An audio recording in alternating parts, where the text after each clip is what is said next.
People want to work at places that give them free food and swag, and it's a prestigious organization, or I have a prestigious title where I can make a best friend at work. The things that we are told over and over again go into making a good work culture. In reality, those are some of the least prioritized things for the majority of workers in America today. To the extent that leaderships of companies are under these illusions, they will continue to incentivize and design environments that are no longer a very good fit to the true trade off priorities of the workforce. What people want is work to be a positive part of the rest of their life. They want to be trusted to be able to make decisions about how they do their work, and they are expecting more meaning and purpose in their work. The thing that will hold us back from a good life, rather than just working to work, are these illusions that keep pulling us back to conformity to something for which the group no longer actually values. We all don't have to quit our job and go somewhere else to find fulfillment. That it is closer than we think, and a lot of it is just subtle changes, particularly around giving more control to employees, trusting them more, listening to the things they care about.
So, how do companies and investors use the market today?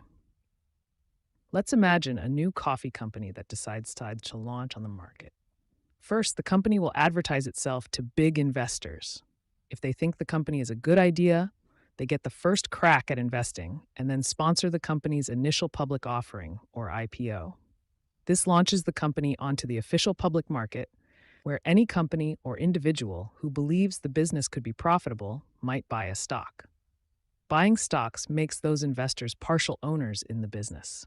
Their investment helps the company to grow, and as it becomes more successful, more buyers may see potential and start buying stocks.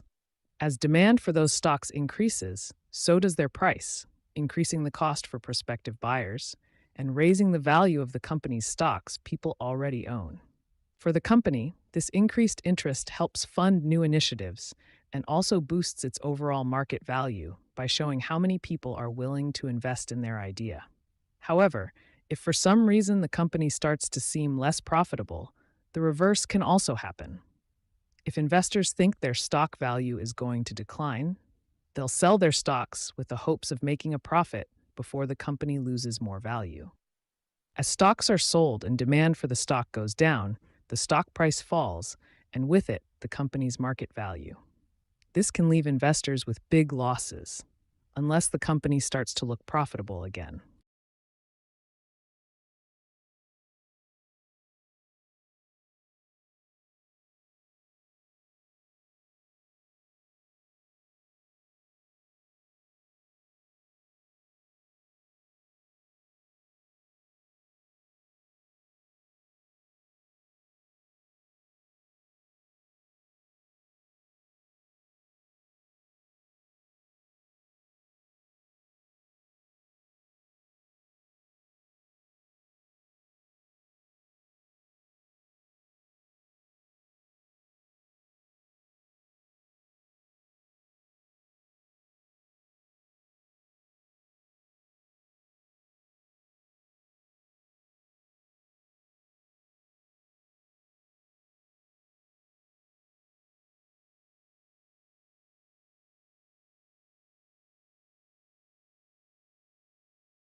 Most of us learn to speak at such an early age that we don't even remember it. We form our spoken repertoire through unconscious habits, not memorized rules. And because speech also uses mood and intonation for meaning, its structure is often more flexible, adapting to the needs of speakers and listeners. This could mean avoiding complex clauses that are hard to parse in real time, making changes to avoid awkward pronunciation, or removing sounds to make speech faster. The linguistic approach that tries to understand and map such differences without dictating correct ones is known as descriptivism. Rather than deciding how language should be used, it describes how people actually use it and tracks the innovations they come up with in the process. But while the debate between prescriptivism and descriptivism continues, the two are not mutually exclusive. At its best, prescriptivism is useful for informing people about the most common established patterns at a given point in time. This is important not only for formal contexts, but it also makes communication easier between non-native speakers from different backgrounds. Descriptivism, on the other hand, gives us insight into how our minds work and the instinctive ways in which we structure our view of the world. Ultimately, grammar is best thought of as a set of linguistic habits that are constantly being negotiated and reinvented by the entire group of language users.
What I've learned is that the most effective people and teams in any domain do something we can all emulate. They go through life deliberately, alternating between two zones: the learning zone and the performance zone. The learning zone is when our goal is to improve.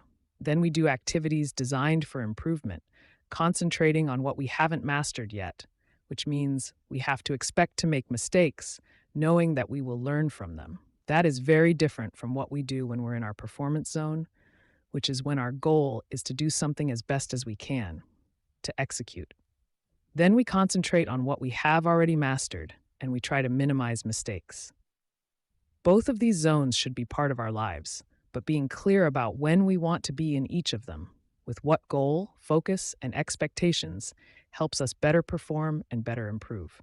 The performance zone maximizes our immediate performance, while the learning zone maximizes our growth and our future performance. The reason many of us don't improve much despite our hard work is that we tend to spend almost all of our time in the performance zone. This hinders our growth, and ironically, over the long term, also our performance.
In other words, overachievers are trying to solve a range of psychological problems through material or worldly means.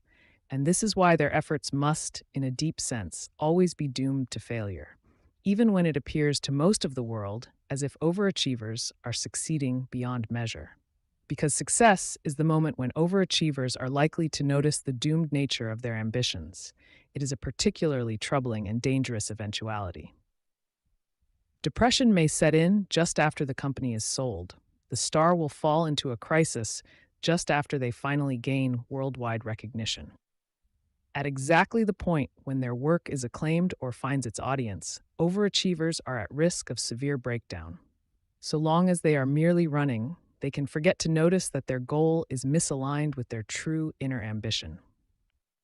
They must wait for success to reveal the fateful nature of their life's quest.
If you did, please give this video a thumbs up and subscribe to the channel for more PTE-related content.